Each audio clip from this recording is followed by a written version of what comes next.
નવસારી શહેર અને જિલ્લામાં ધોધમાર વરસાદ છે। નવસારી શહેરના કેટલાક વિસ્તાર એવા કે જ્યાં જળબંબાકારની સ્થિતિ પણ છે।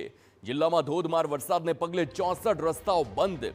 નવસારી ગ્રામ્ય વિસ્તારમાં 17 જેટલા રસ્તા બંધ। શહેરને મંકોડિયા છાપરા રિંગ રોડ પર પણ પાણી ફરી વળેલા જોવા મળી રહ્યા છે। વિજલપુર વિસ્તારની ગ્રીન પાર્ક અને રોયલ ગાર્ડન સોસાયટીમાં પાણી ભરાયેલા જોવા મળ્યા છે। 200થી વધુ ઘરો પાણીથી પ્રભાવિત થયા। વિજલપુર વિસ્તારમાં દર વર્ષે સર્જાતી સમસ્યાથી લોકો પરેશાન। નવસારી છાપરા જતા રોડ પર પણ પાણી ભરાયેલા। ભરતી પહેલા વરસાદથી તંત્ર અલર્ટ। નદીઓની વધતી જળ સપાટી પર તંત્રની નજર છે। કાવેરી નદી 12 ફૂટ પર અને હવે 15 ગામોને અલર્ટ કરવામાં આવ્યા। અંબિકા અને પૂર્ણા નદીની સ્થિતિ હાલ સામાન્ય।